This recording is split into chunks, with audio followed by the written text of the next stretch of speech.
रोटकीकर सदस्य मुक्ती गेले येशू ख्रिस्तांची मधुर नावाचे सप्रेम नमस्कार। आज की दिनांक 17 सप्टेंबर 2024 मंगळवार। स्वर्गातील देवदूत आणि तो त्याला म्हणाला, मी तुम्हाला खरे सांगतो, तुम्ही नंतर स्वर्ग उघडले पाहिजे आणि देवाची दूत मनुष्याच्या पुत्रावर चढून व खाली उतरेल। योहाना 1:51 आपल्या वडिलांप्रमाणे स्वर्गीय राजाबरोबर आपल्याकडे एक मोठा परिवार आहे।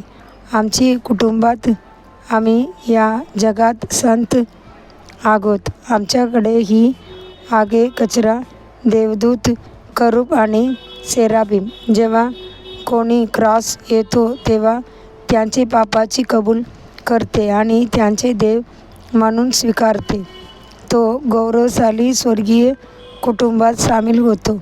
पवित्र शास्त्र म्हणते, पण तुम्ही सियोनपूर्वी स्वर्गीय यरूशलेम जो स्वर्गात दाखल गेलेल्या पहिल्या सभास्थानासाठी सर्वांचा न्यायाधीश आहे, फक्त मनुष्यांची आत्म्याकडे परिपूर्ण लोकांनी परिपूर्ण केले आहे, जिसने नवे करारचे मध्यस्थ आणि शिपण्याची रक्त जे गोबेलपेक्षा चांगले गोष्टी बोलतात।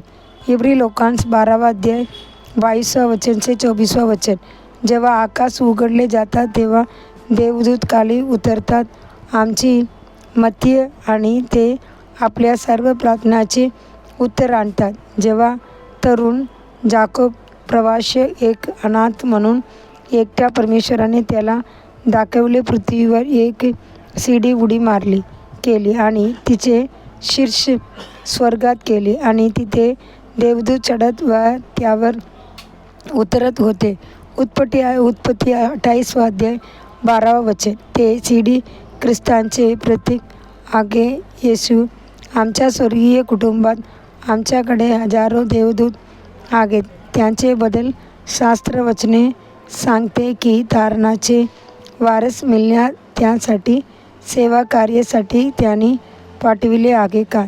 इब्री लोकांस 1:14 रोममध्ये सेनाधिकाऱ्यांची आगीत 100 सैनिक असतील, परंतु स्थलापती म्हणाली, मी माझ्या पाठीशी आहे आणि मी हे सांगतो, जा आणि तो जातो आणि तो जातो आणि तो येतो आणि तो येतो आणि तो म्हणाला, तो करतो आणि तो करतो। मत्ती 8:9 त्याच प्रकारे जादूगारांची सराव करणाऱ्या त्यांची आज्ञा पाळण्यासाठी 100 लिटल भूते असतील। सिमोन पेत्राने मुख्य याजकाची नोकरांचे कान कापले जेव्हा परमेश्वराने सिमोन पेत्राकडे पाहिले आणि म्हणाला, आता तुम्हाला वाटते की आता माझ्या पित्याकडे मी प्रार्थना करू शकत नाही आणि देवदूतांचे 12 सैन्याने तो मला पुरवितो का। मत्ती 26:53 रोमन कन्या म्हणून 12 तलात म्हणजे तर 2000। देवाचे मुलांनो, अशी कल्पना करा की परस्पर देवाची मुले आमच्यासाठी देवाने काय केले पाहिजे। पुढील ध्यानासाठी वचन, परमेश्वराचे दूत त्यांचे भक्तांकडे फिरतो आणि त्याने वाचवतो। स्तोत्र 34:7 दिवसासाठी बायबल वचन, सकाळी नीतिसूत्र 27:28-29 संध्याकाळी 2 कोरिंथीकर 10 अध्याय। धन्यवाद।